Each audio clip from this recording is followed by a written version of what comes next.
ਸਤਿ ਸ੍ਰੀ ਅਕਾਲ। ਤੁਸੀਂ ਵੇਖ ਰਹੇ ਹੋ ਪੰਜਾਬ ਮੇਲ USA TV। ਮੈਂ ਹਾਂ ਸੰਜੀਵ ਯਸ਼ ਖੰਨਾ, ਤੁਹਾਡਾ ਸਾਰਿਆਂ ਦਾ ਸਵਾਗਤ। ਪੰਜਾਬ ਚਰਚਾ ਦੇ ਵਿੱਚ ਕੀ ਕਹਿੰਦੀ ਹੈ ਪੰਜਾਬ ਦੀ ਰਾਜਨੀਤੀ, ਇਸ ਮੁੱਦੇ ਦੇ ਉੱਤੇ ਅਸੀਂ ਅੱਜ ਗੱਲਬਾਤ ਕਰਨ ਜਾ ਰਹੇ ਹਾਂ ਸ਼੍ਰੀ ਗੁਰਮੀਤ ਸਿੰਘ ਪਲਾਹੀ ਹੋਰਾਂ ਦੇ ਨਾਲ, ਜੋ ਸੀਨੀਅਰ ਜਰਨਲਿਸਟ ਨੇ। Welcome to the show sir, ਬਹੁਤ-ਬਹੁਤ ਸਵਾਗਤ ਕਰਦੇ ਹਾਂ ਤੁਹਾਡਾ। ਜੀ ਮਿਹਰਬਾਨੀ ਸੰਜੀਵ ਜੀ, ਬਹੁਤ ਸ਼ੁਕਰੀਆ ਜੀ। ਅੱਜ ਸਾਰਿਆਂ ਦੇ ਮਨ ਦੇ ਵਿੱਚ ਇੱਕ ਭੰਬਲ ਭੂਸਾ ਹੈ ਕਿ ਪੰਜਾਬ ਦੀ ਸਿਆਸਤ ਕਹਿੰਦੀ ਕੀ ਪਈ ਹੈ, ਤੇ ਜੇ ਅਸੀਂ ਦੇਖੀਏ ਕਿ ਸਾਡੇ ਭਾਰਤ ਦੀ ਸਿਆਸਤ ਕੀ ਕਹਿੰਦੀ ਹੈ, ਉਹਦੇ ਵੀ ਹਾਲਾਤ ਕੁਝ ਅਜਿਹੇ ਹੀ ਨੇ ਕਿ ਲੋਕਾਂ ਨੂੰ ਕੁਝ ਵੀ ਸਮਝ ਨਹੀਂ ਆ ਰਿਹਾ ਕਿ ਇਹਦੀ ਦਿਸ਼ਾ ਕੀ ਹੈ ਤੇ ਇਹਦੀ ਦਸ਼ਾ ਕੀ ਹੈ। ਅਸਲ ਵਿੱਚ ਸੰਜੀਵ ਜੀ ਸਥਿਤੀ ਇਹ ਬਣਾ ਦਿੱਤੀ ਗਈ ਹੈ ਪੋਲੀਟੀਸ਼ੀਅਨਸ ਵੱਲੋਂ ਕਿ ਆਮ ਲੋਕ ਉਹਨਾਂ ਦੀ ਗੱਲ ਨੂੰ ਸਮਝ ਨਹੀਂ ਪਾ ਰਹੇ ਜੀ। ਇੱਕ ਅਜੀਬ ਕਿਸਮ ਦਾ ਭੰਬਲ ਭੂਸਾ ਪੂਰੇ ਪੰਜਾਬ ਵਿੱਚ ਨਹੀਂ, ਪੂਰੇ ਹਿੰਦੁਸਤਾਨ ਵਿੱਚ ਬਣਿਆ ਹੋਇਆ, ਖਾਸ ਤੌਰ ਤੇ ਯੂਪੀ ਵਿੱਚ ਤਾਂ ਇਸ ਕਿਸਮ ਦੀ ਸਥਿਤੀ ਬਣਾ ਦਿੱਤੀ ਗਈ ਆ ਜਿਹੜੀ ਸਮਝ ਤੋਂ ਹੀ ਬਾਹਰੀ ਹੈ। ਇਸ ਮਾਮਲੇ ਤੇ ਮੋਦੀ ਸਰਕਾਰ ਨੇ ਕਾਨੂੰਨ ਵਾਪਸ ਲੈ ਕੇ, ਖੇਤੀ ਕਾਨੂੰਨ ਜਿਹਨੂੰ ਕਾਲੇ ਕਾਨੂੰਨ ਕਿਹਾ ਜਾਂਦਾ ਹੈ, ਇੱਕ ਨਵੀਂ ਕਿਸਮ ਦੀ ਬਹਿਸ ਜਿਹੜੀ ਹੈ ਉਹ ਛੇੜ ਦਿੱਤੀ ਹੈ ਕਿ ਸੱਚਮੁੱਚ ਮੋਦੀ ਸਾਹਿਬ ਨੇ ਕਿਸਾਨਾਂ ਦੇ ਹਿੱਤ ਵਿੱਚ ਉਹ ਕਾਨੂੰਨ ਵਾਪਸ ਕੀਤੇ ਨੇ ਜਾਂ ਆਪਣੀ ਵੋਟਾਂ ਦੀ ਰਾਜਨੀਤੀ ਕੀਤੀ ਹੈ। ਪੰਜਾਬ ਦੇ ਵਿੱਚ ਵੀ ਵੱਖੋ ਵੱਖਰੀਆਂ ਸਿਆਸੀ ਪਾਰਟੀਆਂ ਜਿਹੜੀਆਂ ਨੇ ਆਪਣੇ ਆਪਣੇ ਦਮਗਜੇ ਮਾਰ ਰਹੀਆਂ ਨੇ। ਰੈਤਾਂ ਦੀ ਰਾਜਨੀਤੀ ਜਿਹੜੀ ਹੈ ਪੰਜਾਬ ਦੇ ਵਿੱਚ ਭਾਰੂ ਹੋ ਰਹੀ ਆ, ਇੱਕ ਦੂਜੇ ਤੇ ਇਲਜ਼ਾਮਬਾਜ਼ੀ ਲੱਗ ਰਹੀ ਆ ਔਰ ਪਿਛਲੇ ਪੋਦੜੇ ਫੋਲੇ ਜਾ ਰਹੇ ਨੇ।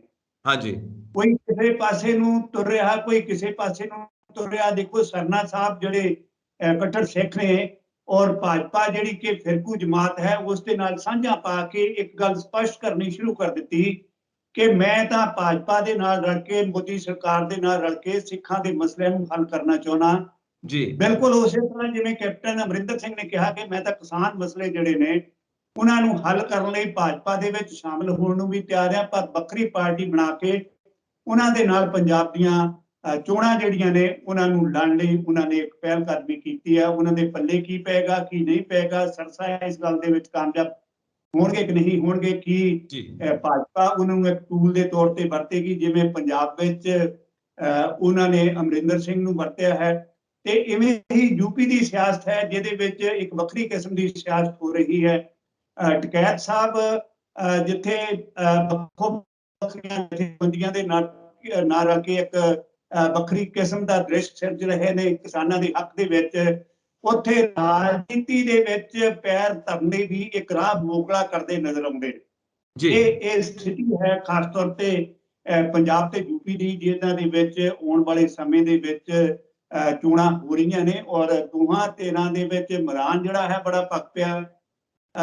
ਯੂਪੀ ਦੇ ਵਿੱਚ ਵੀ ਵੱਖਰੀ ਕਿਸਮ ਦਾ ਗੱਠਜੋੜ ਬਣ ਜਾ ਰਿਹਾ ਔਰ ਪੰਜਾਬ ਦੇ ਵਿੱਚ ਵੀ ਇੱਕ ਵੱਖਰੀ ਕਿਸਮ ਦੇ ਗੱਠਜੋੜ ਦੀਆਂ ਸਥਿਤੀਆਂ 2 3 4 ਫਰੰਟ ਜਿਹੜੇ ਨੇ ਬਣ ਰਹੇ ਨੇ। ਔਰ ਇਹਨਾਂ ਸਾਰੀਆਂ ਹਾਲਾਤਾਂ ਦੇ ਵਿੱਚ ਉਹ ਧਿਰਾਂ ਜਿਹੜੀਆਂ ਕਮਿਊਨਿਸਟ ਧਿਰਾਂ ਕਹਾਉਂਦੀਆਂ ਨੇ, ਜਿਹੜੀਆਂ ਪੰਜਾਬ ਦੇ ਵਿੱਚ ਕਿਸੇ ਵੇਲੇ ਵੱਖਰਾ ਸਥਾਨ ਰੱਖਦੀਆਂ ਸੀ, ਉਹਨਾਂ ਦੀ ਚੁੱਪੀ ਹਾਲੇ ਲੋਕਾਂ ਨੂੰ ਰੜਕਦੀ ਹੈ। ਪਰ ਦੇਖਿਆ ਇਹ ਜਾਵੇ ਵੀ ਕਿਸਾਨ ਮੂਵਮੈਂਟ ਦੇ ਵਿੱਚ, ਕਿਉਂਕਿ ਉਹਨਾਂ ਦਾ ਬੜਾ ਵੱਡਾ ਯੋਗਦਾਨ ਸੀ, ਕਿ ਉਹ ਇੱਕ ਨਵੀਂ ਪਹਿਲ ਕਦਮੀ ਪੰਜਾਬ ਦੇ ਵਿੱਚ, ਯੂਪੀ ਵਿੱਚ, ਹਰਿਆਣਾ ਦੇ ਵਿੱਚ ਜਾਂ ਹਿਮਾਚਲ ਦੇ ਵਿੱਚ ਕਰਦੇ ਨੇ ਕਿ ਨਹੀਂ ਕਰਦੇ। ਜੀ ਪਲਾਹੀ ਸਾਹਿਬ, ਇੱਕ ਚੀਜ਼ ਦੇਖਣ ਵਾਲੀ ਹੈ ਕਿ ਜਿਹੜੀ ਯੂਪੀ ਦੀ ਸਿਆਸਤ ਹੈ ਇਹ ਖਾਸ ਜਗ੍ਹਾ ਰੱਖਦੀ ਹੈ ਭਾਰਤ ਦੀ ਰਾਜਨੀਤੀ ਦੇ ਵਿੱਚ। ਤੇ ਜਦੋਂ ਵੀ ਇਲੈਕਸ਼ਨਸ ਹੋਣੀਆਂ ਹੋਣ, ਭਾਵੇਂ ਸੈਂਟਰ ਦੀਆਂ ਇਲੈਕਸ਼ਨਸ ਹੋਣ, ਸਭ ਦੀ ਨਜ਼ਰ ਯੂਪੀ ਵੱਲ ਜਾਂਦੀ ਹੈ। ਪਰ ਯੂਪੀ ਇੱਕ ਖਾਸ ਨਿਰਣਾਇਕ ਜਦੋਂ ਮੋੜ ਲੈਂਦੀ ਹੈ ਤਾਂ ਜਾ ਕੇ ਭਾਰਤ ਦੀ ਸਿਆਸਤ ਚਮਕਦੀ ਹੈ। ਤਾਂ ਯੂਪੀ ਦਾ ਜੋ ਸਿਲਸਿਲਾ ਹੈ, ਜੋ ਯੂਪੀ ਦਾ ਸੀਨ ਹੈ, ਇਹ ਸਭ ਨੂੰ ਸਮਝ ਨਹੀਂ ਆਉਂਦਾ। ਜ਼ਰਾ ਤੁਸੀਂ ਸਮਝਾਉਣ ਦੀ ਖੇਚਲ ਕਰੋ।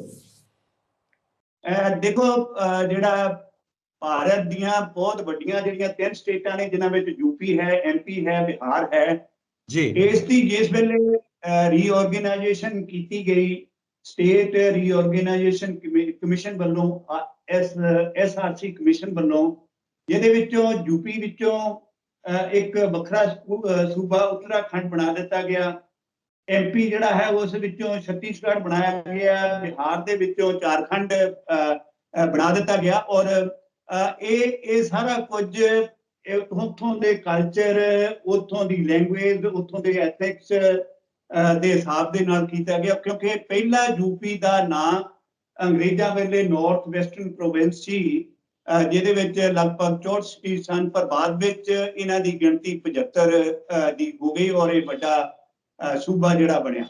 ਜਿਵੇਂ ਕਿ ਅਸੀਂ ਸਾਰੇ ਜਾਣਦੇ ਹਾਂ ਕਿ ਹਿੰਦੁਸਤਾਨ ਦਾ ਸਭ ਤੋਂ ਵੱਡਾ ਸੂਬਾ ਹੁੰਦਿਆਂ ਇਸ ਦੇ ਵਿੱਚ ਵੱਡੀ ਆਬਾਦੀ ਜਿਹੜੀ ਹੈ, ਜਿਹੜੀ ਆਬਾਦੀ 2021 ਦੇ ਵਿੱਚ 25 ਕਰੋੜ 40 ਲੱਖ ਆਂਕੀ ਗਈ ਔਰ 2020 ਦੇ ਵਿੱਚ 24 ਕਰੋੜ 64 ਲੱਖ ਸੀ। ਇਹਦੇ ਵਿੱਚ ਬਹੁਤੀ ਵੱਡੀ ਗਿਣਤੀ ਹਿੰਦੀ ਬੋਲਣ ਵਾਲਿਆਂ ਦੀ ਹੈ, ਜਿਨ੍ਹਾਂ ਦੀ ਗਿਣਤੀ ਲਗਭਗ 94% ਹੈ ਔਰ 5.6% ਲੋਕ ਜਿਹੜੇ ਨੇ ਉਰਦੂ ਬੋਲਦੇ ਨੇ ਔਰ ਪੰਜਾਬੀ ਵੀ ਉੱਥੇ ਰਹਿੰਦੇ ਨੇ ਕੁਝ ਹਿੱਸਿਆਂ ਦੇ ਵਿੱਚ, ਜਿਨ੍ਹਾਂ ਨੇ ਆਪਣੀਆਂ ਜ਼ਮੀਨਾਂ ਜਾਇਦਾਦਾਂ ਲੈ ਕੇ ਉੱਥੇ ਜੰਗਲਾਂ ਦੇ ਵਿੱਚ ਖੇਤ ਜਿਹੜੇ ਬਣਾਏ ਨੇ, ਪਰ ਉੱਥੋਂ ਦੀ ਸਰਕਾਰ ਸਮੇਂ-ਸਮੇਂ ਤੇ ਉਹਨਾਂ ਨੂੰ ਉਜਾੜਾ ਕਰਦੀ ਰਹੀ। ਮੇਰਾ ਕਹਿਣ ਦਾ ਭਾਵ ਹੈ ਕਿ ਉੱਥੇ ਮੁਸਲਮਾਨਾਂ ਤੇ ਮੁਸਲਮਾਨਾਂ ਤੇ ਸਿੱਖਾਂ ਜਿਹੜੇ ਕਿ ਘੱਟ ਗਿਣਤੀ ਵਿੱਚ ਨੇ, ਉਹਨਾਂ ਦੇ ਜਿਹੜੇ ਮਨੁੱਖੀ ਅਧਿਕਾਰ ਨੇ ਉਹਨਾਂ ਦਾ ਲਗਾਤਾਰ ਹਨਨ ਹੁੰਦਾ ਔਰ ਘੱਟ ਗਿਣਤੀਆਂ ਜਿਹੜੀਆਂ ਨੇ ਯੂਪੀ ਦੇ ਵਿੱਚ ਸੁਰੱਖਿਅਤ ਨਹੀਂ ਹੈ। ਖਾਸ ਤੌਰ ਤੇ ਜੋਗੀ ਦੀ ਸਰਕਾਰ ਵੇਲੇ, ਜਿਸ ਵੇਲੇ ਬੜੀ ਵੱਡੀ ਕਿਸਮ ਦੀ ਸੁਧਾਰ ਦੇ ਨਾਂ ਤੇ ਲੋਕਾਂ ਦੇ ਬੋਲਣ ਦੀ ਆਜ਼ਾਦੀ, ਲੋਕਾਂ ਦੇ ਪਹਿਰਾਵੇ ਦੀ ਆਜ਼ਾਦੀ, ਲੋਕਾਂ ਦੇ ਨਾਲ ਵਿਤਕਰੇ ਦੀ ਜਿਹੜੀ ਗੱਲ ਹੈ ਉਹ ਲਗਾਤਾਰ ਸਾਹਮਣੇ ਆਈ ਔਰ ਇਹ ਵੋਟ ਬੈਂਕ ਜਿਹੜਾ ਕਿ ਯੂਪੀ ਦੇ ਵਿੱਚ ਬੜਾ ਵੱਡਾ ਹਿੰਦੀ ਸਪੀਕਿੰਗ ਲੋਕਾਂ ਦਾ ਵੋਟ ਬੈਂਕ ਹੈ ਔਰ ਜਿਹਦੇ ਵਿੱਚ 85 ਸੀਟਾਂ ਪਾਰਲੀਮੈਂਟ ਲਈ, 425 ਸੀਟਾਂ ਵਿਧਾਨ ਸਭਾ ਦੀਆਂ ਹੁੰਦੀਆਂ ਨੇ ਔਰ ਭਾਰਤ ਦਾ ਪ੍ਰਧਾਨ ਮੰਤਰੀ ਆਮ ਤੌਰ ਤੇ ਪਹਿਲਿਆਂ ਸਮਿਆਂ ਦੇ ਵਿੱਚ ਯੂਪੀ ਦੇ ਵਿੱਚੋਂ ਬਣਦਾ ਰਿਹਾ, ਪਰ ਹੁਣ ਵੀ ਜੇ ਮੋਦੀ ਸਾਹਿਬ ਪ੍ਰਧਾਨ ਮੰਤਰੀ ਬਣੇ ਨੇ ਤੇ ਯੂਪੀ ਵੱਲੋਂ ਵੱਡੀਆਂ ਸੀਟਾਂ ਜਿਹੜੀਆਂ ਉਹਨਾਂ ਨੂੰ ਪ੍ਰਾਪਤ ਹੋਈਆਂ ਨੇ ਤੇ ਖਾਸ ਤੌਰ ਤੇ ਹਿੰਦੁਸਤਾਨ ਦਾ ਨਾਅਰਾ ਲਾ ਕੇ ਉਹਨਾਂ ਨੇ ਫਿਰਕੂ ਆਧਾਰ ਤੇ ਜੇ ਵੰਡ ਕਰਕੇ ਇੱਕ ਨਵਾਂ ਕਨਸੈਪਟ ਜਿਹੜਾ RSS ਦਾ ਕਨਸੈਪਟ ਸੀ ਕਿ ਜਿਹੜਾ ਹਿੰਦੁਸਤਾਨ ਹੈ ਇਹ ਹਿੰਦੂਆਂ ਦਾ ਹੈ ਔਰ ਇਹ ਰਾਜ ਜਿਹੜਾ ਹੈ ਇੱਥੇ ਹਿੰਦੂ ਰਾਜ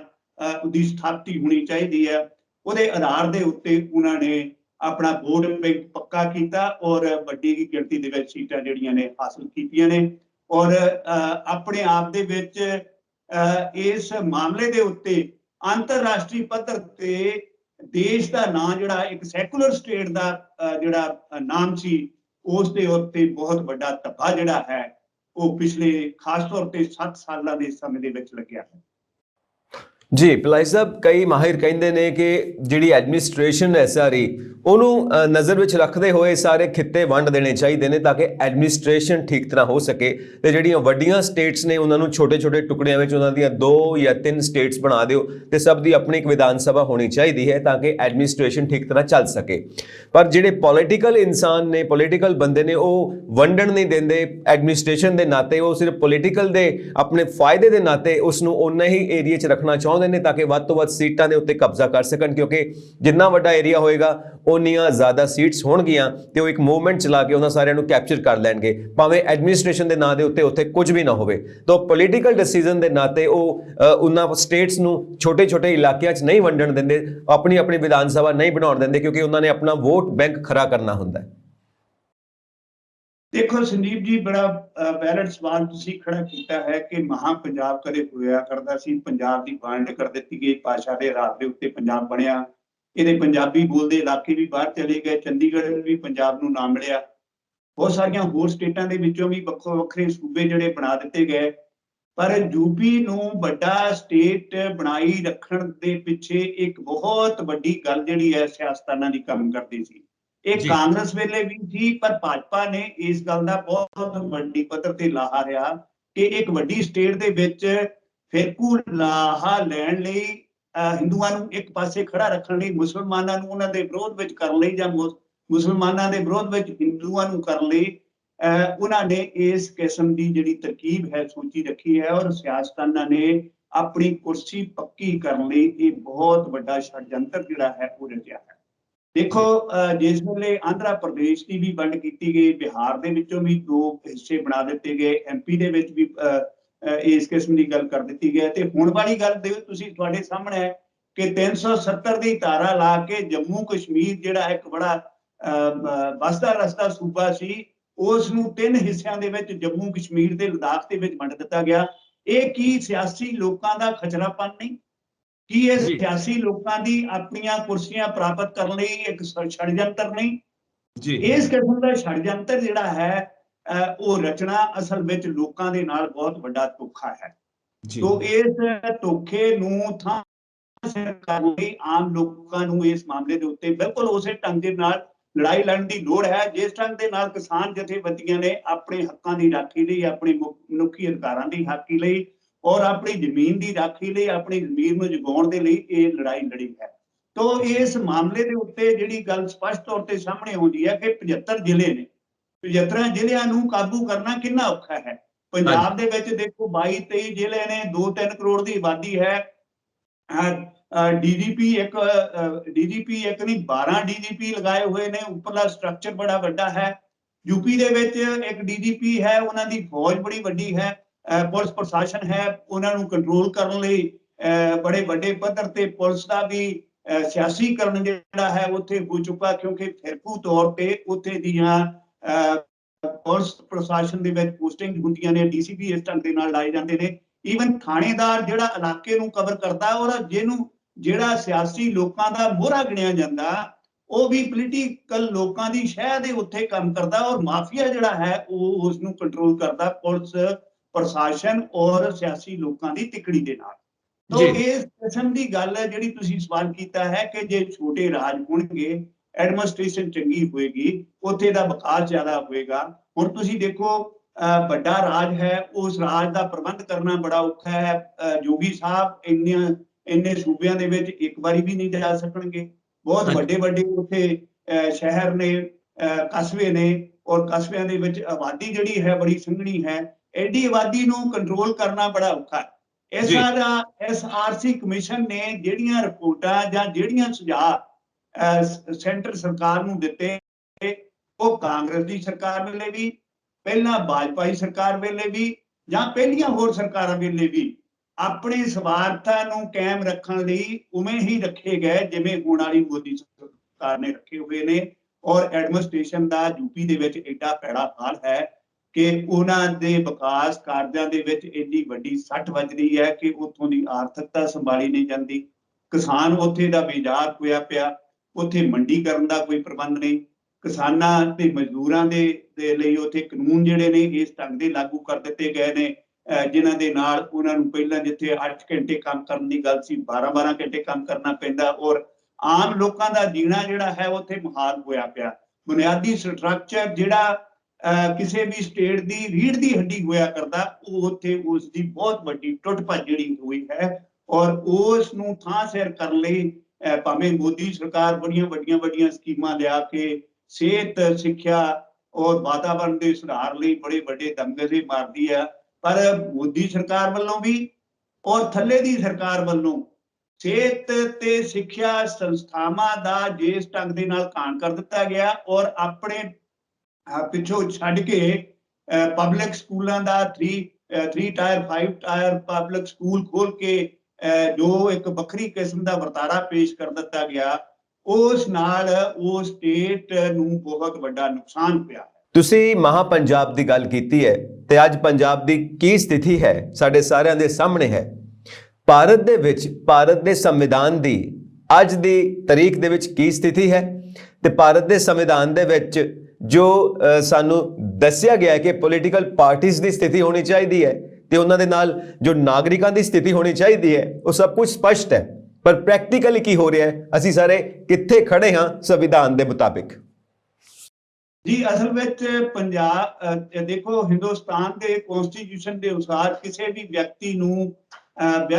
ਵਿਅਕਤੀ ਨੂੰ ਵੋਟ ਦੇਣ ਦਾ ਅਧਿਕਾਰ ਹੈ, ਵੋਟ ਕੈਂਡੀਡੇਟ ਬਣ ਕੇ ਖੜਨ ਦਾ ਅਧਿਕਾਰ ਹੈ।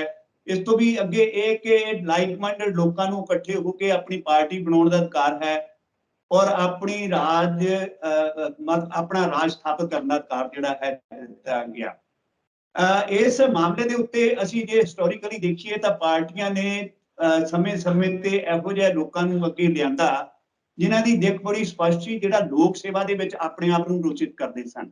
ਪਰ ਪਿਛਲੇ ਸਮਿਆਂ ਦੇ ਵਿੱਚ ਜਿਸ ਢੰਗ ਦੇ ਨਾਲ ਕ੍ਰਿਮੀਨਲ ਕਿਸਮ ਦੇ ਲੋਕ ਜਿਹੜੇ ਨੇ ਸਾਡੇ ਸਾਹਮਣੇ ਆ ਗਏ ਔਰ ਪਾਰਲੀਮੈਂਟ ਦੇ ਵਿੱਚ ਵੀ 48% ਲੋਕ ਇਹੋ ਜਿਹੇ ਆ ਕੇ ਬੈਠ ਗਏ ਨੇ ਕਾਨੂੰਨ ਘਾੜੇ, ਜਿਨ੍ਹਾਂ ਦਾ ਕਿਸੇ ਨਾ ਕਿਸੇ ਢੰਗ ਦੇ ਨਾਲ ਕ੍ਰਿਮੀਨਲ ਰਿਕਾਰਡ ਹੈ ਔਰ ਇਹ ਰਿਪੋਰਟ ਕਿਸੇ ਹੋਰ ਦੀ ਨਹੀਂ, ਉਹਨਾਂ ਵੱਲੋਂ ਆਪਣੇ ਦਿੱਤੇ ਐਫੀਡੇਵਿਟ ਦੀ ਹੈ। ਤੋ ਇਹੋ ਜਿਹੀ ਸਥਿਤੀ ਦੇ ਵਿੱਚ ਜਿਸ ਕਿਸਮ ਦਾ ਕਾਲਾ ਮਾਲਾ ਹੋ ਰਿਹਾ ਔਰ ਇਸ ਕਾਲੇ ਮਾਲੇ ਦੇ ਵਿੱਚ ਜਿਸ ਕਿਸਮ ਦਾ ਕਾਰਪੋਰੇਟ ਸੈਕਟਰ ਨੂੰ ਖੁੱਲ੍ਹ ਮਿਲੀ ਹੈ ਇਹਨਾਂ ਦੀਆਂ ਸੇਵਾਵਾਂ ਲੈ ਕੇ ਆਪਣੇ ਸੁੱਖ ਸਵੇਰੇ ਸਾਧਣ ਦੀ, ਉਹ ਹਿੰਦੁਸਤਾਨ ਦੀ ਸਿਆਸਤ ਦੇ ਉੱਤੇ ਬਹੁਤ ਵੱਡੇ ਧੱਬੇ ਦੇ ਰੂਪ ਵਿੱਚ ਸਾਡੇ ਸਾਹਮਣੇ ਹੋ ਰਿਹਾ। ਯੂਪੀ ਦੇ ਵਿੱਚ ਇਸ ਕਿਸਮ ਦਾ ਵਰਤਾਰਾ ਵੱਡੀ ਪੱਧਰ ਤੇ ਵੇਖਣ ਨੂੰ ਰਿਹਾ ਤੇ ਪੰਜਾਬ ਦੇ ਵਿੱਚ ਵੀ ਇੱਕ ਵੱਖਰੀ ਜਿਹੀ ਸੋਚ ਵਾਲੇ ਲੋਕ ਜਿਹੜੇ ਨੇ ਉਹ ਸਾਹਮਣੇ ਆ ਰਹੇ। ਦੇਖੋ ਅਕਾਲੀ ਦਲ ਬਾਦਲ ਦੇ ਉੱਤੇ ਬਾਦਲ ਪਰਿਵਾਰ ਦਾ ਕਬਜ਼ਾ ਹੈ ਔਰ ਉਹ ਆਪਣੇ ਢੰਗ ਦੇ ਨਾਲ ਟਿਕਟਾਂ ਦੀ ਬੰਦ ਕਰਕੇ ਆਪਣਾ ਕਾਰਜ ਸਾਧਣਾ ਚਾਹੁੰਦੇ ਨੇ। ਪੰਜਾਬ ਦੇ ਵਿੱਚ ਜਿਸ ਵੇਲੇ ਕਾਂਗਰਸ ਦਾ ਰਾਜ ਸੀ ਤੇ ਚਮਦੀਆਂ ਚਲਾਈਆਂ ਅਮਰਿੰਦਰ ਸਿੰਘ ਹੋਰਾਂ ਨੇ ਤੇ ਉਹ ਤੇ ਹੁਣ ਇਸ ਵੇਲੇ ਜਿਹੜੇ ਸੋਨੀਆ ਗਾਂਧੀ ਦਾ ਸੁਪੁੱਤਰ ਹੈ ਰਾਹੁਲ ਗਾਂਧੀ, ਉਹ ਆਪਣੇ ਢੰਗ ਦੇ ਨਾਲ ਪੰਜਾਬ ਦੇ ਉੱਤੇ ਪ੍ਰੋਕਸੀ ਦੇ ਨਾਲ ਰਾਜ ਕਰਨ ਦਾ ਯਤਨ ਕਰ ਰਿਹਾ। ਪੰਜਾਬ ਦੇ ਲੋਕਾਂ ਦਾ ਫਿਕਰ ਕਿਸੇ ਨੂੰ ਨਹੀਂ, ਰਿਆਇਤਾਂ ਦੀ ਰਾਜਨੀਤੀ ਹੋ ਰਹੀ ਹੈ। ਕੇਜਰੀਵਾਲ ਸਾਹਿਬ ਦਿੱਲੀੋਂ ਆ ਕੇ ਲੋਕਾਂ ਨੂੰ ਰਿਆਇਤ ਦੇ ਕੇ ਪਤਾ ਨਹੀਂ ਕੀ ਸਾਧਣਾ ਚਾਹੁੰਦੇ ਨੇ ਤੇ ਪੰਜਾਬ ਦੀ ਰਾਜਨੀਤੀ ਦੇ ਵਿੱਚ ਆਪਣਾ ਡੰਕਾ ਜਿਹੜਾ ਬਣਾਉਣ ਦੇ ਚੱਕਰ ਵਿੱਚ ਨੇ। ਹਰ ਵਾਰੀ ਆਉਂਦੇ ਨੇ, ਬੜੀਆਂ ਝੂਠ ਦੀਆਂ ਪੰਡਾਂ ਲਿਆ ਕੇ ਲੋਕਾਂ ਦੇ ਸਾਹਮਣੇ ਪੇਸ਼ ਕਰਦੇ ਨੇ ਔਰ ਇਹ ਮਹਿਸੂਸ ਕਰਦੇ ਨੇ ਕਿ ਲੋਕੀ ਉਹਨਾਂ ਦੇ ਜਾਲ ਦੇ ਵਿੱਚ ਫਸ ਜਾਣਗੇ ਤੇ ਲੋਕ ਇੱਥੋਂ ਦੇ ਸਿਆਣੇ ਨਹੀਂ, ਸਿਰਫ ਰਿਆਇਤਾਂ ਲੈਣ ਲਈ ਹੀ ਬਣੇ ਹੋਏ ਨੇ। ਤੋ ਇਸੇ ਕਿਸਮ ਦੀ ਗੱਲ ਹੋਰ ਸਿਆਸੀ ਪਾਰਟੀਆਂ ਜਿਹੜੀਆਂ ਨੇ ਉਹਨਾਂ ਦੇ ਮਨ ਵਿੱਚ ਹੈ ਕਿ ਲੋਕਾਂ ਨੂੰ ਭਰਮਾ ਲਓ, ਲੋਕਾਂ ਨੂੰ ਰਿਆਇਤਾਂ ਦੇ ਲਓ, ਮੁੱਦਿਆਂ ਦੀ ਮਸਲਿਆਂ ਦੀ ਸਿਆਸਤ ਜਿਹੜੀ ਹੈ ਉਸ ਨੂੰ ਛੱਡ ਲਓ। ਦੇਖੋ ਪੰਜਾਬ ਦੇ ਬਹੁਤ ਵੱਡੇ ਮੁੱਦੇ ਨੇ, ਮਸਲੇ ਨੇ, ਜਿਵੇਂ ਕਿ ਮੈਂ ਜ਼ਿਕਰ ਕਰਿਆ ਕਰਦਾ। ਪੰਜਾਬ ਦਾ ਪਾਣੀ ਜਿਹੜਾ ਹੈ ਖੋਲਿਆ ਗਿਆ, ਪੰਜਾਬ ਦੀ ਧਰਤੀ ਜਿਹੜੀ ਹੈ ਜਰਖੇਜ਼ ਹੋ ਚੁੱਕੀ ਹੈ, ਪੰਜਾਬ ਵਿੱਚ ਨਸ਼ਿਆਂ ਦਾ ਦਰਿਆ ਵਗਦਾ ਪਿਆ, ਪੰਜਾਬ ਬੇਰੁਜ਼ਗਾਰੀ ਦਾ ਸ਼ਿਕਾਰ ਹੈ, ਪੰਜਾਬ ਦਾ ਨੌਜਵਾਨ ਆਪਣਾ ਕਾਰੋਬਾਰ ਛੱਡ ਕੇ ਵਿਦੇਸ਼ਾਂ ਦੀ ਧਰਤੀ ਉੱਤੇ ਜਾ ਰਿਹਾ। ਇੱਕ ਇਹੋ ਜਿਹੇ ਸਵਾਲ ਜਿਹੜੇ ਨੇ ਖੜੇ ਹੋ ਗਏ ਨੇ ਕਿ ਪੰਜਾਬ ਦੇ ਵਿੱਚ ਪੰਜਾਬੀਆਂ ਦਾ ਦਿਲ ਲੱਗਣੋਂ ਹਟ ਗਿਆ ਤੇ ਇਹ ਦਿਲ ਲਾਉਣ ਲਈ ਇੱਥੋਂ ਦੇ ਸਿਆਸਤਦਾਨ ਜਿਹੜੇ ਨੇ ਉਹ ਕਿਸੇ ਢੰਗ ਨਾਲ ਕੋਈ ਕਾਰਵਾਈ ਨਹੀਂ ਕਰ ਰਹੇ, ਸਗੋਂ ਕੰਨ ਭੰਨ ਕੇ ਆਪਣੀਆਂ ਚਾਮਦੀਆਂ ਚਲਾਉਣ ਲਈ, ਆਪਣੀ ਰੋਟੀਆਂ ਸੇਕਣ ਦੇ ਲਈ, ਆਪਣੀ ਕੁਰਸੀ ਯੁੱਧ ਦੇ ਵਿੱਚ ਲੱਗੇ ਹੋਏ ਨੇ। ਦੇਖੋ ਨਾ ਕਿੰਨਾ ਕਿਸ ਕਿਸਮ ਦਾ ਵਰਤਾਰਾ ਹੈ। ਇੱਕ ਦੂਜੇ ਦੇ ਉੱਤੇ ਇਲਜ਼ਾਮਬਾਜ਼ੀ ਲਗਾਤਾਰ ਹੋ ਰਹੀ ਹੈ। ਇੱਕ ਦੂਜੇ ਨੂੰ ਨਸ਼ਿਆਂ ਦੇ ਵਪਾਰੀ ਸੱਦਿਆ ਜਾ ਰਿਹਾ, ਕੋਈ ਇੱਕ ਦੂਜੇ ਨੂੰ ਗੁੰਡਾ ਕਹਿ ਰਿਹਾ, ਕੋਈ ਕਹਿ ਰਿਹਾ ਕਿ ਇਹਨਾਂ ਲੋਕਾਂ ਦਾ ਆਪਾਂ ਮਾਫੀਏ ਦੇ ਨਾਲ ਸਿੱਧਾ ਸੰਬੰਧ ਹੈ ਔਰ ਕੋਰਟਾਂ ਦੇ ਵਿੱਚ ਕੇਸ ਚੱਲ ਰਹੇ ਨੇ। ਇਸ ਵੇਲੇ ਵਿਧਾਨ ਸਭਾ ਬੈਠਦੀ ਹੈ ਤੇ ਇੱਕ ਢੰਗ ਕੇ ਨੇਤਾ ਲੋਕ ਇੱਕ ਦੂਜੇ ਨੂੰ ਕੁੱਟਣ ਮਾਰਨ ਤੱਕ ਜਾਂਦੇ ਨੇ, ਕੁਰਸੀਆਂ ਤੱਕ ਇੱਕ ਦੂਜੇ ਤੇ ਵਗਾਹ ਮਾਰਨ ਦੀਆਂ ਗੱਲਾਂ ਕਰਦੇ ਨੇ।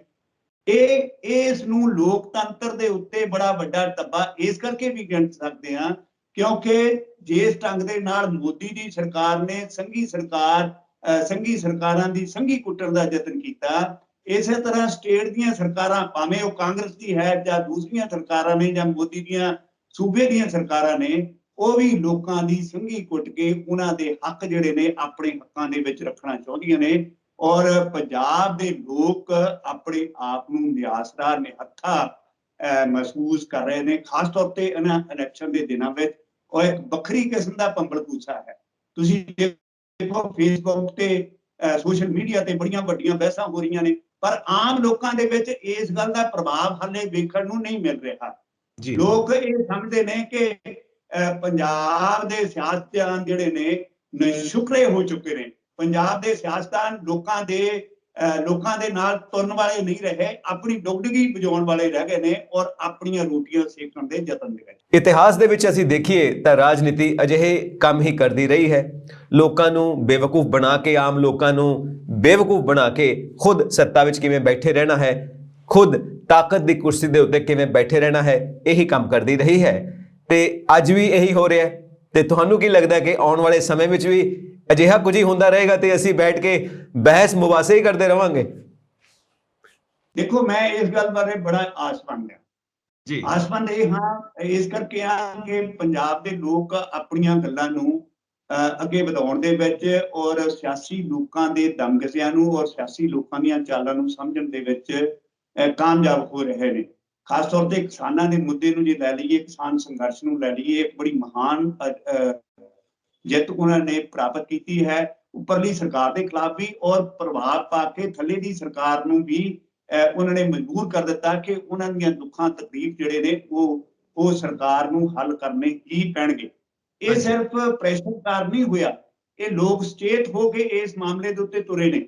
ਔਰ ਇਸ ਤੋਂ ਵੀ ਵੱਡੀ ਗੱਲ ਤੁਸੀਂ ਦੇਖੋ ਵੀ 1 ਸਾਲ ਲਗਾਤਾਰ ਉਹਨਾਂ ਲੋਕਾਂ ਦਾ ਸਿਰੜ ਦੇ ਨਾਲ ਦਿੱਲੀ ਦੀਆਂ ਬਰੂਹਾਂ ਦੇ ਉੱਤੇ ਬੈਠ ਜਾਣਾ, ਇਹ ਸਿਰਫ ਕੋਈ ਜਜ਼ਬਾਤੀ ਗੱਲ ਨਹੀਂ ਸੀ ਜੀ, ਇਹ ਉਹਨਾਂ ਦੇ ਮਨ ਦੇ ਵਿੱਚ ਧਾਰਿਆ ਹੋਇਆ ਇੱਕ ਸੰਕਲਪ ਸੀ, ਜਿਸ ਨੂੰ ਪੂਰਾ ਕਰਨ ਦਾ ਉਹਨਾਂ ਨੇ ਯਤਨ ਕੀਤਾ।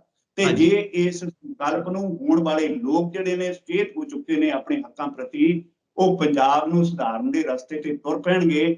ਤੇ ਉਹ ਦਿਨ ਦੂਰ ਨਹੀਂ ਜਦੋਂ ਪੰਜਾਬ ਦੇ ਲੋਕ ਇਹਨਾਂ ਚਿਕਣੀਆਂ ਚੁੱਪੜੀਆਂ ਸਿਆਸਤਦਾਨਾਂ ਦੀਆਂ ਚਾਲਾਂ ਤੋਂ ਨੂੰ ਲੋਕਾਂ ਸਾਹਮਣੇ ਲਿਆ ਕੇ ਇੱਕ ਇਹੋ ਜਿਹੇ ਰਾਜ ਦੀ ਸਥਾਪਤੀ ਵਿੱਚ ਉਹਨਾਂ ਲੋਕਾਂ ਦਾ ਯੋਗਦਾਨ ਹੋਣਗੇ ਜਿਹੜੇ ਸੱਚੀ ਮੁੱਚੀ ਪੰਜਾਬ ਪੈਸ਼ੀ ਨੇ ਤੇ ਪੰਜਾਬ ਦੇ ਲੋਕਾਂ ਦੀ ਗੱਲ ਕਰਨ ਵਾਲੇ ਨੇ, ਪੰਜਾਬ ਦੇ ਲੋਕਾਂ ਦੇ ਮਸਲਿਆਂ ਦਾ ਹੱਲ ਕਰਨ ਵਾਲੇ ਨੇ। ਕਿਉਂਕਿ ਪੰਜਾਬ ਦੀ ਆਰਥਿਕਤਾ ਇਸ ਵੇਲੇ ਪੂਰੀ ਤਰ੍ਹਾਂ ਤਬਾਹ ਹੋ ਚੁੱਕੀ ਹੈ।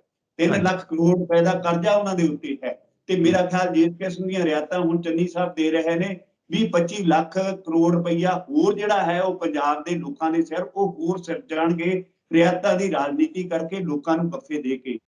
ਆ ਦੇਖੋ ਨਾ ਪਿਛਲੇ ਦਿਨਾਂ ਦੇ ਵਿੱਚ ਉਹਨਾਂ ਨੇ ਮੰਦਰਾਂ ਮਸੀਤਾਂ ਨੂੰ ਬੜੇ ਫੰਡ ਦੇਣੇ ਸ਼ੁਰੂ ਕਰ ਦਿੱਤੇ। ਧਾਰਮਿਕ ਸਥਾਨਾਂ ਦੇ ਉੱਤੇ ਆ ਫਗਵਾੜੇ ਵਿੱਚ 10 ਕਰੋੜ ਪਰਸ਼ੂਰਾਮ ਦੇ ਮੰਦਰ ਲਈ ਸਥਾਪਤੀ ਲਈ ਔਰ ਉਹਨਾਂ ਦੇ ਸਾਂਭ ਸੰਭਾਲ ਲਈ ਉਹਨਾਂ ਨੇ ਦੇ ਦਿੱਤਾ। ਇਹ ਇਹੋ ਜਿਹੀ ਕਿਰਤ ਹੈ ਜਿਹੜੀ ਕਿ ਨਹੀਂ ਸੀ ਪੈਣੀ ਚਾਹੀਦੀ। ਲੋਕਾਂ ਦੇ ਸਮਾਜਿਕ ਕਾਰਜਾਂ ਲਈ ਪੈਸੇ ਦਿੱਤੇ ਜਾਣ ਦੀ ਲੋੜ ਹੈ, ਲੋਕਾਂ ਨੂੰ ਸੁਵਿਧਾਵਾਂ ਦੇਣ ਦੀ ਲੋੜ ਹੈ, ਉਹਨਾਂ ਦੀਆਂ ਸਿਹਤ ਸਿੱਖਿਆ ਸਹੂਲਤਾਂ ਵਾਤਾਵਰਨ ਸੁਧਾਰ ਲਈ ਕੰਮ ਕਰਨ ਦੀ ਲੋੜ ਹੈ, ਉਹਨਾਂ ਦੇ ਮੁੱਦੇ ਮਸਲੇ ਹੱਲ ਕਰਨ ਦੀ ਲੋੜ ਹੈ, ਉਹਦੇ ਲਈ ਖਰਚੇ ਦੀ ਲੋੜ ਹੈ, ਬਿਨਾਂ ਸ਼ੱਕ ਖਰਚੇ ਦੀ ਲੋੜ ਹੈ। ਪਰ ਰਿਆਇਤਾਂ ਦੇ ਨਾਂ ਤੇ ਰਾਜਨੀਤੀ ਕਰਕੇ ਲੋਕਾਂ ਨੂੰ ਭੰਬਲ ਭੂਸੇ ਵਿੱਚ ਪਾ ਕੇ ਉਹਨਾਂ ਦੀਆਂ ਵੋਟਾਂ ਲੈਣ ਦੀ ਰਾਜਨੀਤੀ ਕਰਨਾ, ਇਸ ਵੱਡਾ ਦੰਭ ਜਿਹੜਾ ਹੈ ਕੋਈ ਹੋਰ ਨਹੀਂ ਹੋ ਸਕਦਾ। ਔਰ ਪੰਜਾਬ ਦੀਆਂ ਲਗਭਗ ਸਾਰੀਆਂ ਸਿਆਸੀ ਧਿਰਾਂ ਇਸ ਮਾਮਲੇ ਦੇ ਉੱਤੇ ਆਪੋ ਆਪਣੀ ਰਾਜਨੀਤੀ ਕਰਨ ਦੇ ਵਿੱਚ ਲੱਗੀਆਂ ਹੋਈਆਂ ਨੇ। 13 ਬ੍ਰਾਂਚ ਪ੍ਰੋਗਰਾਮ ਬਾਦਲਾਂ ਨੇ ਦੇ ਦਿੱਤਾ, ਕੇਜਰੀਵਾਲ ਹਰ ਰੋਜ਼ 4 ਨਵੇਂ 5 ਪੁਆਇੰਟ ਲੈ ਲੈਂਦੇ ਨੇ। ਅੱਜ ਸਾਡੇ ਸਿੱਧੂ ਸਾਹਿਬ ਹਰ ਰੋਜ਼ 16 ਪੁਆਇੰਟਾਂ ਦੀ ਰਾਗ ਲਾਪਦੇ ਨੇ ਤੇ ਮੁੜ ਕੇ ਫਿਰ ਕਾਂਗਰਸ ਵਾਲੀ ਸਰਕਾਰ ਜਿਹੜੀ ਹੈ ਉਹ ਵੀ 5-4 ਨੁਕਤੇ ਲੈ ਕੇ ਅੱਗੇ ਪਿੱਛੇ ਲੋਕਾਂ ਦੇ ਤੁਰੀ ਫਿਰਦੀ ਹੈ। ਰੋਜ਼ ਪੰਜਾਬ ਦੀ ਸਰਕਾਰ ਲੋਕਾਂ ਦੇ ਦਰਬਾਰ ਦੇ ਵਿੱਚ ਜਾ ਕੇ ਇੱਕ ਨਵਾਂ ਆਪਣੇ ਵੱਲੋਂ ਵੱਖਰੀ ਕਿਸਮ ਦਾ ਸੁਪਨਾ ਲੋਕਾਂ ਨੂੰ ਦਿਖਾਉਣ ਦੇ ਚੱਕਰ ਵਿੱਚ ਹੈ। ਲੋਕ ਉਸ ਭਰਮਜਾਲ ਦੇ ਵਿੱਚ ਫਸਦੇ ਨੇ ਕਿ ਨਹੀਂ ਫਸਦੇ, ਇਹ ਮੈਂ ਸਮਝਦਾ ਭਵਿੱਖ ਦੀ ਕੁੱਖ ਦੇ ਵਿੱਚ ਲਿਖਿਆ ਹੋਇਆ। ਪਰ ਲੋਕ ਹੁਣ ਸੁਚੇਤ ਹੋ ਰਹੇ ਨੇ ਔਰ ਸਮਝ ਸਕਦੇ ਨੇ ਕਿ ਉਹਨਾਂ ਦੇ ਹੱਕ ਕੀ ਨੇ ਤੇ ਉਹਨਾਂ ਨੇ ਕਿਸ ਦਿਸ਼ਾ ਵਿੱਚ ਕਿਹੜੇ ਕੰਮ ਕਰਨੇ। ਤੁਸੀਂ ਅਰਥ ਵਿਵਸਥਾ ਦੀ ਗੱਲ ਕੀਤੀ ਹੈ, ਅਰਥਚਾਰੇ ਦੀ ਗੱਲ ਕੀਤੀ ਹੈ। ਸਾਰੀਆਂ ਰਾਜਨੀਤਿਕ ਪਾਰਟੀਆਂ ਅਰਥ ਵਿਵਸਥਾ ਨੂੰ, ਇਕਨੋਮੀ ਨੂੰ ਰਾਜਨੀਤੀ ਦੇ ਵਿਕਾਸ ਵਾਸਤੇ ਇਸਤੇਮਾਲ ਕਰਦੀਆਂ ਨੇ, ਸਮਾਜਿਕ ਵਿਕਾਸ ਵਾਸਤੇ ਇਸਤੇਮਾਲ ਨਹੀਂ ਕਰਦੀਆਂ।